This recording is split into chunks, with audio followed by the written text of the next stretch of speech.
So I'm just here today with Hannah, and we're going to be talking about the upcoming season of the Feral Self-Care Collective, in which Hannah is going to be hosting a live session. All replays are Mhm. available, but on psychic divination. And Hannah, Mhm.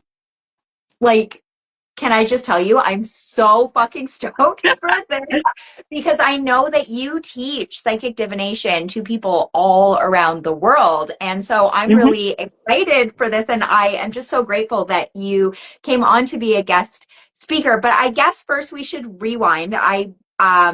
For people who are not familiar with your work, could you just tell us a little bit about yourself? I'm just so excited to see you. Look at me. Firstly, my daughter wanted to say hello to the beautiful Mandy because she loves you. She's literally obsessed, like your biggest fan. I love her too. And I was like, you could probably read her books, but they have some words in them. So It's funny. My kids also want to read my books, and I'm like, not yet. we can read it together. We'll read Happy Witch together. Yeah, yeah. Um, Firstly, there's a Oh, my comment wasn't from Dallas, Texas. I said hello to Mandy. Oh, I was going to say hello to Dallas, Texas. But hello, anyone, wherever anyone's coming in from. So I'm Hannah, the Suburban Witch. My company is Suburban Witchery. And I'm a tarot reader. I'm an astrologer. I'm a witch, if that wasn't clear in the name. And I do teach a lot. So I love to teach. So I teach psychic divination. I teach people how to read the tarot, which is a form of divination. And it's just something that I love to do, and it's something I do naturally. So even when people book like a reading with me for a tarot reading, it kind of like I teach them through how I'm doing it. I'll hold up a card and be like, so you see how he's holding this? What do you reckon that could mean? Yes, you're right. And then it just happens. I'm just a natural teacher slash mum. So that's what it's like. And then people go away from a session going, I understood how she got there. It didn't just get plucked from nowhere. There was a reason behind it. I think it helps. I think it helps. So Yeah. psychic divination, do you want me to talk about what that's going to be about? Yes. Well, first I was going to ask you, what has your experience, because you have such an interesting story, like the story of how all of this kind of unfolded for you and just like how that weaves through your work. I find super interesting and actually really relatable for a lot of people. So if you wanted to talk a little bit about like your path to psychic divination and that first, that would be so amazing. Without making it too long, because I have a habit of that. So my spiritual background was that I was raised as an evangelical Christian in a very culty Pentecostal megachurch in Melbourne, Australia. And I mean, even my school I went to was very, very Christian. I actually looked up my old high school online the other day because my husband and I were looking at kids' schooling costs where we live now.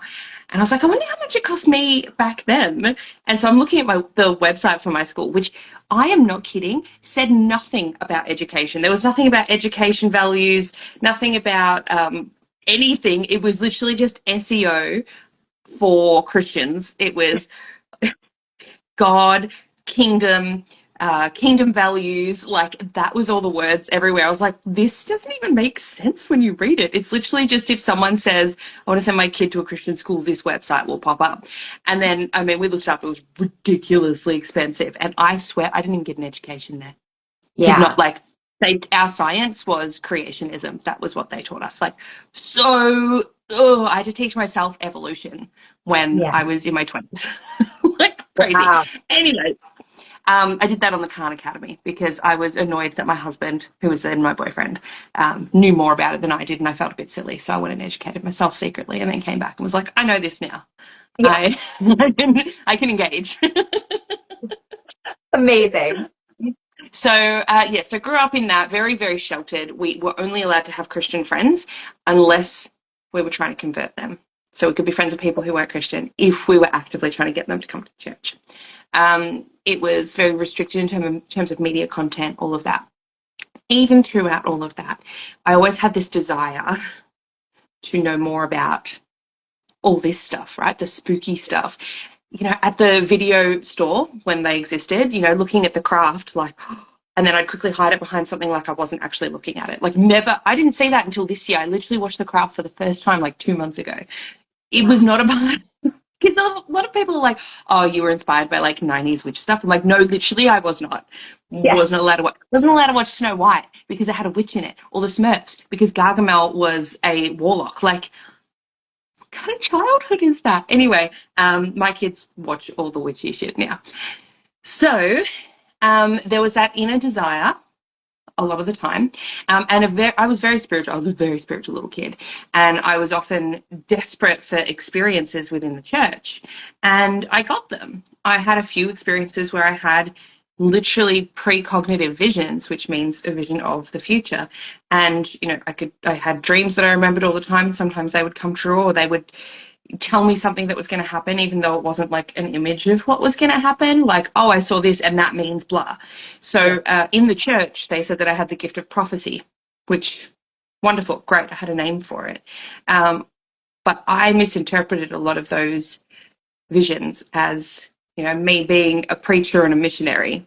Right. And then we got kicked out of the church and things started to unravel. And I was like, well, what about those visions? Do they just not matter? Did I make them up?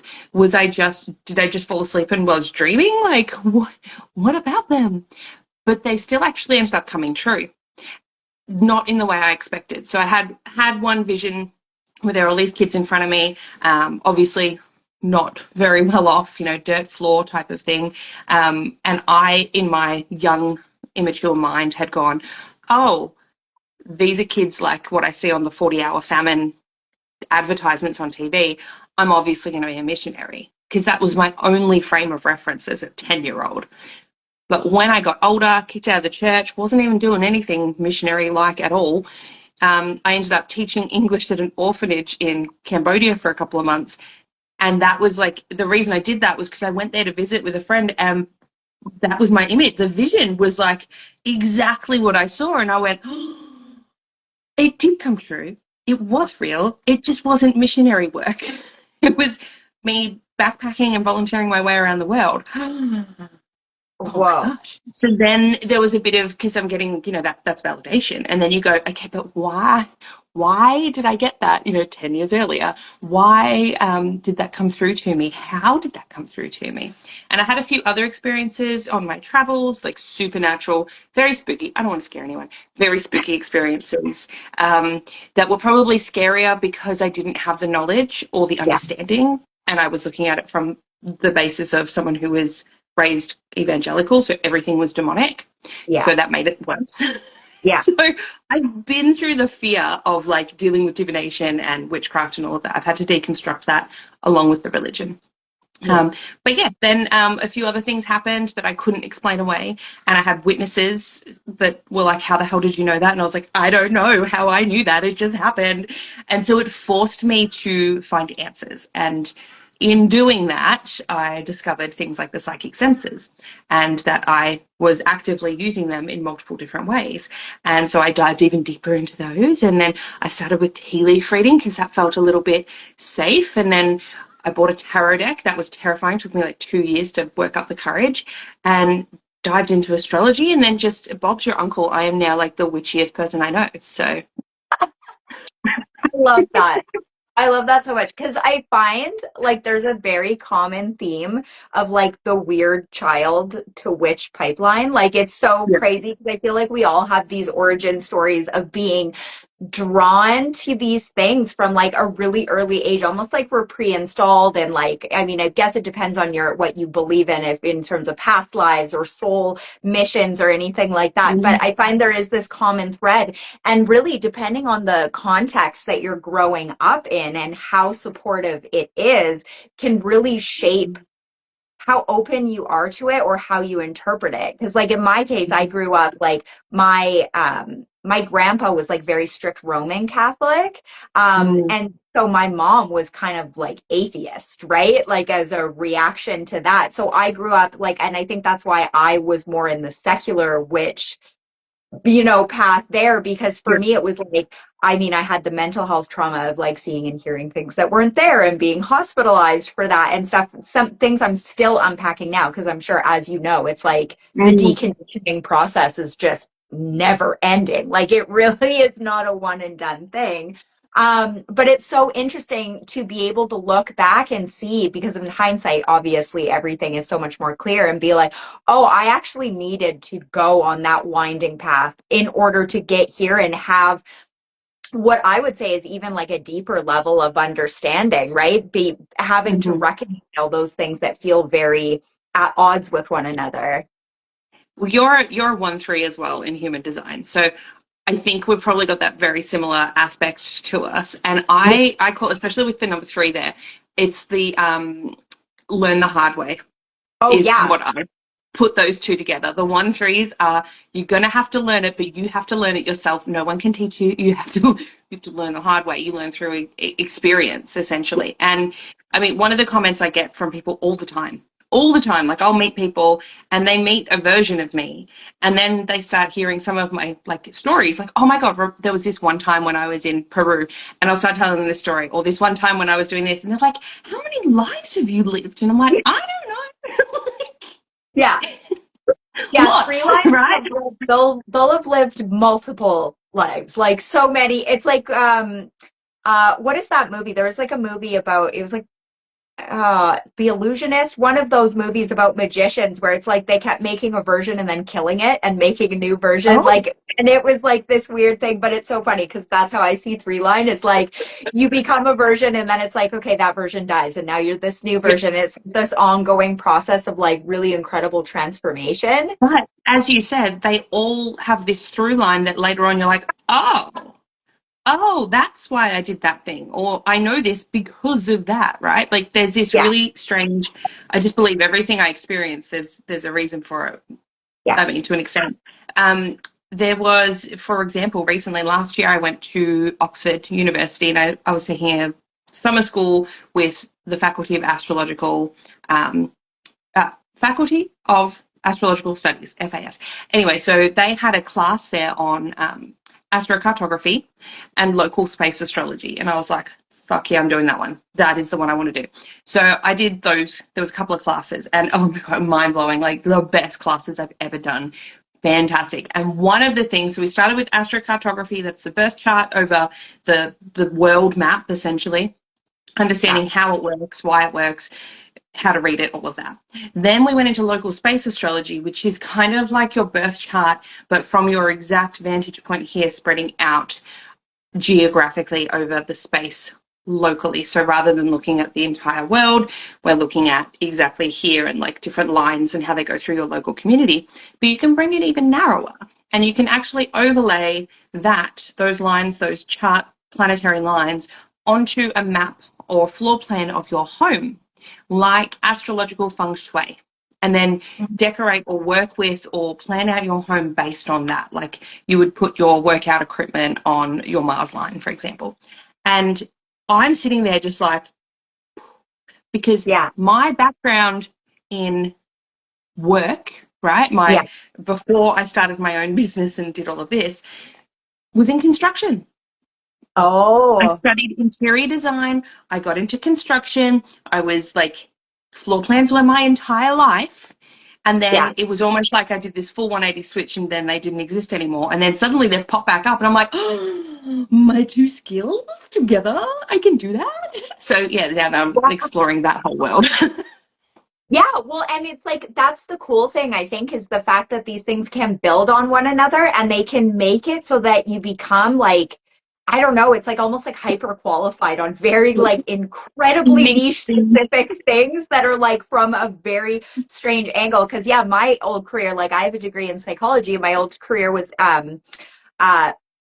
community inclusion for adults with developmental disabilities. So I used to do like event planning, and I used to do like communication without language, and so I'd have to do therapeutic art, and I would have to do like ways of communicate, and I'm like, that's literally what I do in my work now, which is so wild to me, because it's like very much energetics based, and it's like, you know, what I would now refer to as like play magic or art magic or things like that. And it's so funny because had I not had that experience, like, first of all, I probably wouldn't have ended up having the psycho-spiritual perspective that I have now, that is like such a huge part of my work.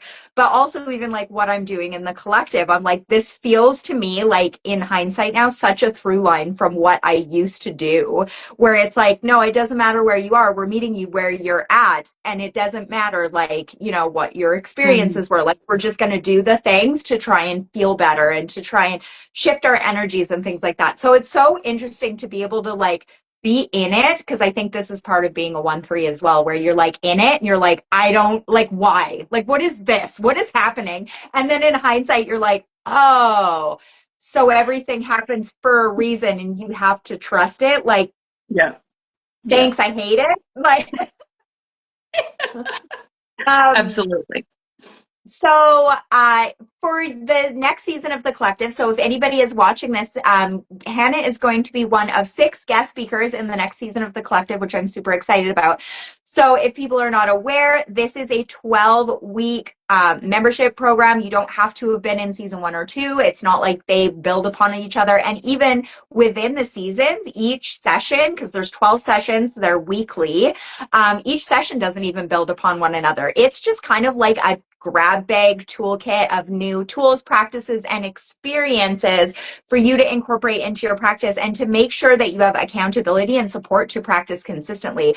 It's been amazing for me because obviously as the facilitator, I have done now 2 seasons going into my 3rd season. And it's like, I feel like my intuition is like intuitioning. Like, everything is so heightened and online right now for me because of the fact that I've literally, like, every week, no matter what shit is blowing up in my life, I at least know, okay, on this night, I'm going to get to do this thing, or I'm going to have a guest speaker doing this thing. And so it's been like such a vibe saver for me personally, because it's so easy to just be like, oh, I don't have the time to commit to something, or I don't have but I know me personally being neurospicy is that if it's not like new and novel and like I get to learn a variety of cool things again as like a one line, I just am not motivated to do it at all. So I'm really excited for your session because you're going to be running a session on psychic divination. And so did you want to tell us just a little bit about like what that session is going to kind of be like and what people will get from it? Yeah, so it's like a crash course into figuring out which is your strongest psychic sense and what type of divination is going to work best for you. Sometimes I find with divination, it's something that people gravitate towards certain things because they're popular or because everyone else does it. So the tarot is one of those, right? Yeah. Everyone's like, oh yeah, if I want to like do divination, I'll do the tarot. And just because everyone does it or it's accessible, which it is, and it's fantastic, and it is a great tool, doesn't mean it's the best tool for you or for every question. Not every question needs a tarot reading, right? And I've had people go through my course. I have a course on psychic divination. And they're like, I really thought I'd come out of this being like, the tarot is the thing that I turn to. And they're like, but when I tried tea leaf reading, I was like, oh, this is so much easier for me, because different methods, different modes will click in different ways. So we'll talk about like the benefits of different types. There's the 3 different types of divination. So I'll go through the differences, when we would use them, why we would use them, and we'll probably try a couple as well. So people will be like, you know, I'll pull up a card and we'll ask a question and we'll see what happens, right? Or for example, we might do something like with dice. So I have little divination dice here. Which they're all going to fall everywhere, and we can work with those, right? These are great. If I have a question from a client and I'm like, oh, like astrology would be so suited to answer this question, but we don't have your birth time, I pull out my dice, and that gets the information, even if it might not be what's in their birth chart. It gives the information that we need anyway in a really easy to understand manner if you understand astrology. So there's that. But then sometimes you just need like a yes, no coin, right? And that can be a normal coin or like a fancy one that actually says yes and no. So there's lots of different types of easy to access, simple divination forms. And then we have things that are a bit trickier, like a black mirror. So we've got this little guy here. This is a black obsidian scrying mirror. And I won't lie, that's the one a lot of people are scared of. Nothing scary about it, right? But it can feel confronting. It's a mirror. mirrors are confronting, right? So with that one, that's going to give you a totally different experience in terms of the divination and what comes through with that. So I have different types that I'll turn to for different things. So a lot of the session is going to be when you would turn to different types of divination. Also, like, did you know about this type? Because if you didn't, maybe that's for you, right? It's not just tarot and oracle and astrology. It's also reading the clouds. It's oneiromancy, which is your dream divination. It's reading the way the birds are flying. It is reading the way the leaves flow in the wind, right? There's so many cool, like, imagine you have this question and you're like, I don't know whether to do A or B. So you're like, all right, I'm going to draw in chalk outside on the ground and I'm going to do A is like job A and job B. And then you put some bird seed on both of them and you sit and you wait for half an hour with your coffee. And you say, all right, if I eat from this one first, that's the job I go for. Like, what a cool way to do ornithomancy, which is bird divination, right? Like, it's aligned with nature. It is aligned with chance. And divination has to be aligned with chance. There has to be randomization for it to really work. And so we're just going to go through a few of those things. We'll try a couple of things. We'll test a few things out. So it'll be half basics of many different things, but also helping people figure out how to like find their little niche. Yeah. Oh, that's so perfect. Oh my God. I'm so excited for your session, Hannah, because I love the sound of all of that. And I think it's going to be super helpful for people because I think you're definitely right that when it comes to divination, it kind of feels like there's the celebrities in the room, right? There's like the tarot and then there's like maybe like the pendulum or like things that are frequently used. But yeah, like you're saying see, I love pendulum and it's funny, tarot for me, I have tarot decks. I prefer oracle decks because for me, if I can take traditional meanings out of it, it allows me to just happen so much more intuitively. Whereas when I have an oracle deck, my brain gets stuck on going, well, is that the right way? So it's so funny because like we all have our own little like idiosyncratic things that will block us. And if you have a variety of things you can turn to, it's going to make it so much more freeing to find your way. And ultimately, like that's what it's all about, right? Is like everybody's got to find their own way because obviously humans are not a one size fits all species. Exactly. And the other thing as well, like I'll provide everyone, I've got this flow chart and it's one of those like, is your question urgent? Yes or no? And then it flows down into like the type of divination that might work best for the type of question that you have. Because that is a lot of the time something that people just forget about. They're like, well, I read the tarot, so I read the tarot, that's what I use. It's like, well, no, I mean, if your tarot cards are at home and you're like, oh, what am I going to do? Pick up a random book and flick it open and see what it says, right? Like you can use anything and it sort of frees you up to like the open possibilities of divination anywhere, everywhere, all the time, right? Like it's just fun. It's fun. It's so amazing. And then it can help people feel more empowered as well in life, which is like such a great thing, is if you feel like, okay, I have like, you know, if you trust that if you ask the question and then you can have, you know, enough feeling that you're tapped in to be able to interpret the result, then it's like regardless of what happens, then you know that you were guided to wherever that's going to take you. And I think there's something like really powerful about that because I think our cultural or in general that is very like not magic oriented is like you got to do the right thing, and it's like that is so not even close to true. Like You can mix it up. Like sometimes I will pick tarot cards from different decks and throw an oracle card on top. And then maybe just for shits and giggles, I grab like, I don't know, some coins and flip them down and see what happens. Like we got 10 of Wands and we got Temperance and maybe they land on different tarot cards and give us a totally different meaning. Yeah. Right? Like you don't have to play it by the rules, by the books. You make it your own and you do it, you know, in a way that like, oh, charms casting is so much fun. That's very personalized because you have to pick the charms and figure out what they mean and what they mean when they land in certain ways. That one is so niche. It's so much fun and people don't even know about it half the time. So yes, the divination aspect's really fun. We'll also touch on what the psychic senses are and some little key ways on how to know what's like coming through and if it is psychic or not. So I think a lot of people brush it away as like, oh, everyone can do that, but not everyone always can. It just gets normalized. So Yeah. I'll touch on that.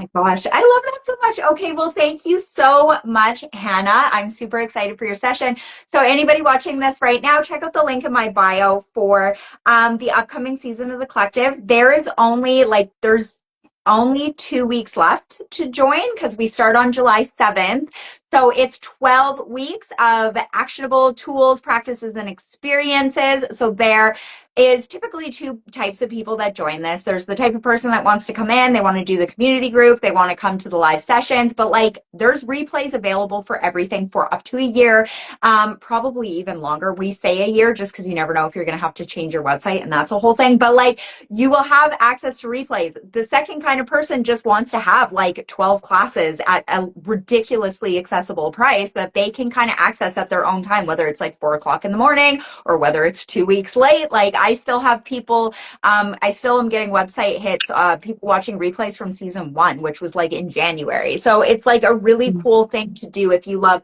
novelty and action in your practice. The 12 sessions are facilitated by me and then a variety of guest speakers, 6 guest speakers. So Hannah is one of them. So it's like pretty amazing. I mean, I am its mother, but I will say, like, even objectively, it's kind of like the vibe and the feel of a summit, but with a longer amount of time to integrate the information and to like really sit with the things that you're learning and to have a fun, supportive community, because my communities, there's like 0 drama, 0 bullshit, because that's like how I love to live. So thank you so much for coming, Hannah. And if anybody here is interested in joining the collective, check out the link in my bio. Thank you, Mandy. Have a good day. You too.